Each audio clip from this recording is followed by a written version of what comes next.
130 నుంచి 150 అసెంబ్లీ స్థానాలు గెలుచుకుని cycle జైత్రయాత్ర కొనసాగుతుందన్నారు TDP నేత దేవినేని ఉమామహేశ్వరరావు.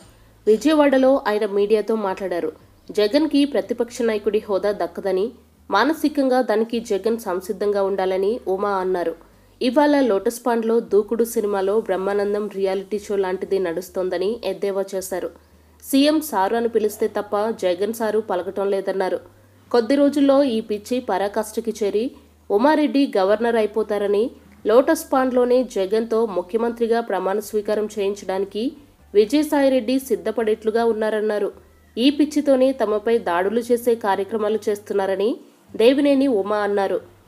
టీడీపీకి అనుకూలంగా ఉన్న బూతుల్లో పోలింగ్ ఆలస్యం చేస్తే ఓటర్లు వెనక్కి వెళ్లిపోతారని అనుకుని కుట్ర చేశారన్నారు. కానీ 7 గంటలు ఆలస్యమైనా, రాత్రి 12 గంటలైనా ప్రజలు లైన్లలో నిలబడి ఓట్లేస్తారని బీహార్ నుంచి వచ్చిన ప్రశాంత్ కిషోర్ అంచనా వేయలేకపోయారని లోటస్ పాండ్లో ఉన్న జగన్మోహన్ రెడ్డి ఊహించలేదన్నారు.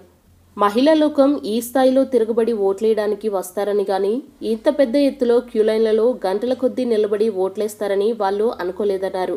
ఓటింగ్ శాతం 50కి మించకుండా ఉండేందుకు వీళ్ళెంత ప్రయత్నించినా చంద్రబాబు నాయుడు ఇచ్చిన పిలుపునకు ఓటరు మహాశయులు కదిలి వచ్చారన్నారు. గొల్లపూడిలో తాను ఓటేయడానికి వెళ్తే ఈవీఎంలు మొరాయించాయని, అదే విషయం మీడియాతో మాట్లాడుతుంటే వైకాపా వాళ్ళు గొడవ చేయడానికి వచ్చేశారన్నారు.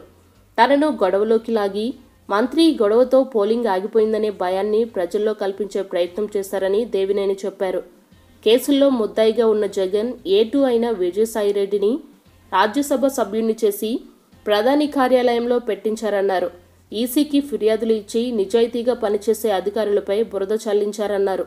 ఒకటైతే వాస్తవం, ముఖ్యమంత్రి పదవిపై జగన్మోహన్ రెడ్డి చాలా కలలు కన్నారన్నది ఆయన ప్రచార సరళిని ఒక్కసారి గుర్తు చేసుకుంటే అర్థమవుతుంది. అన్నని ముఖ్యమంత్రి చేసుకుందాం, అన్న ముఖ్యమంత్రి అవుతాడు, అన్న ముఖ్యమంత్రి కావాలని దీవించండి, ఇవే ఎక్కువగా వినబడతాయి. ఆ మాటలు ఆయనే చెప్పుకోవటం మరీ విడ్డూరం. తనని ముఖ్యమంత్రి చేయాలనే వ్యక్తిగత లక్ష్యాన్నే ఎక్కువగా ప్రజల్లోకి తీసుకెళ్లారు.